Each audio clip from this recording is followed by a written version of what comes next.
So it's 1989. The Sunset Strip is a circus of spandex and dreams.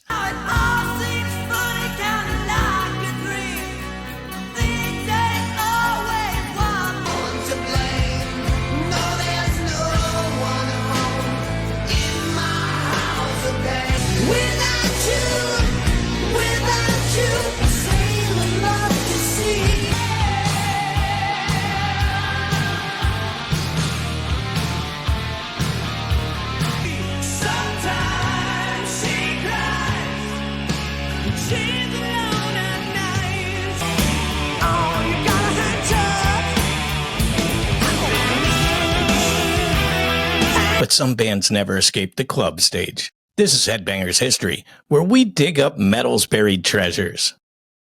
And today, we're shouting out hair metal's unsung heroes. Bands like Vain,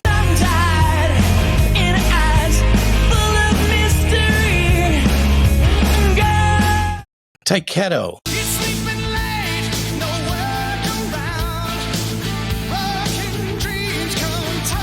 Smash Gladys,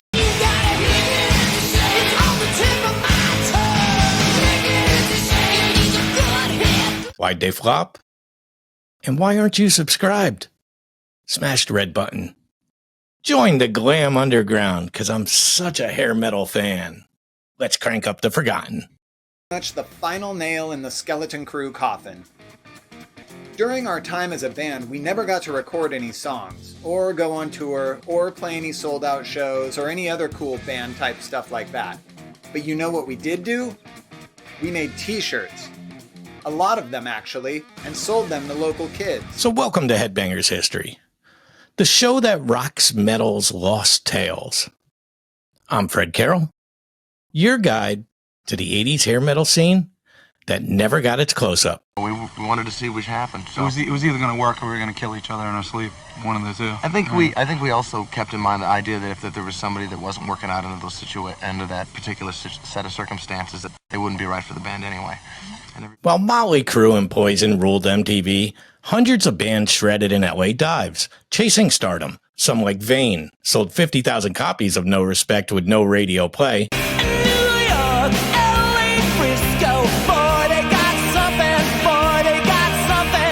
And that's raw talent.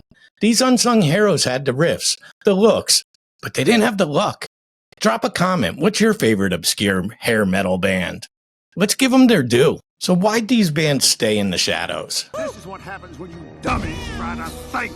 The 80s hair metal scene was a meat grinder. By 87, labels were signing anything with big hair, but only the flashiest got pushed. Vain's No Respect in 89 was a sleaze masterpiece with riffs tighter than their spandex. Stupid leather pants that don't even fit. But their label Island Records barely promoted it. Tyketto's Don't Come Easy in 91 dropped 100,000 copies. If I only had the wings to fly, leave the change of me. But grunge was already stealing the spotlight, and Smashed Gladys, fronted by badass Sally Cato, had a deal with Elektra and Ozzy Osbourne on backing vocals, yet sold just 20,000 records. Everybody wants you just the way you are. The strip was cutthroat. Too many bands, not enough airtime. By 91, Nirvana's Nevermind buried the scene.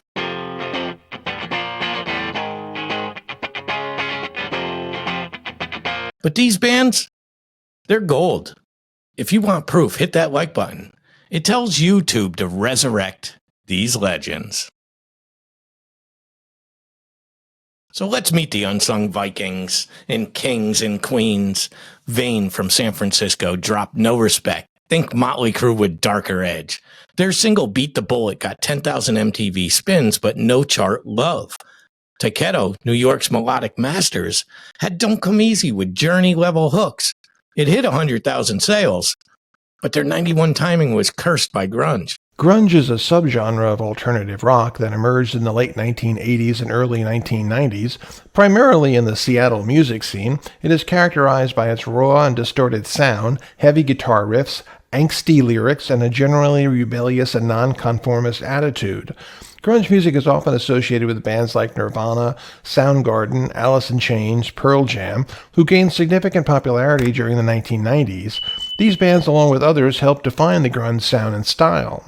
Then smash Gladys, a New York punk glam hybrid. I've seen them. Rock Social Intercourse, 1988, selling 20,000 despite Ozzy's cameo. Then there's Pretty Boy Floyd. Their Leather Boys with Electric Toys in 89 was pure party.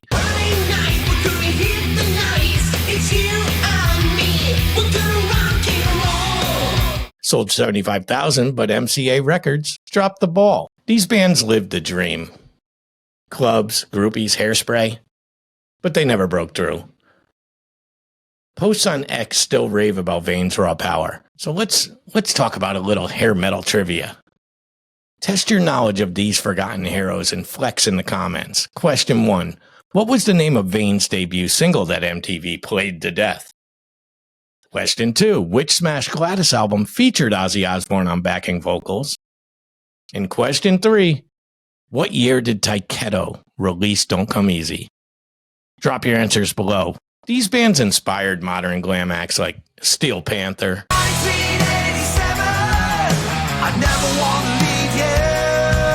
When you told me who cite Pretty Boy Floyd as heroes. The strip lives on. If you want more trivia, subscribe, turn on the notifications. I'll give you glitter bombs. So these bands didn't die.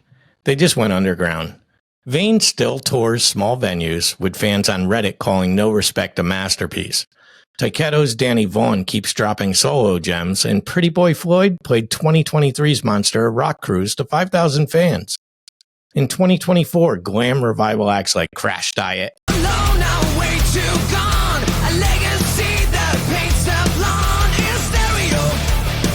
owe everything to these pioneers. The Sunset Strip spirit lives in every riff. But what's your take? Which forgotten band deserves a comeback? Drop a comment. Let's start a riot in the replies. If this episode sparked your glam soul, share it with one friend. One share. More dreamers in our club.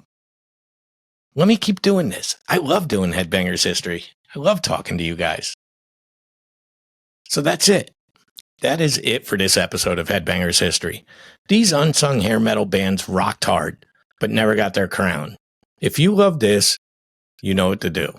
Next week, maybe I'm coming back with a little more hair metal series. You seem to like it. Are you ready for it? I'm going to dive into the scandals that shook the strip, like sex, drugs, drama. Did you say dick? Sex your dick trick. What's the wildest hair metal story you know? Tell us below. So stay sleazy, stay loud, keep brushing your hair. I don't have any. I'm Fred Carroll. I'll see you soon.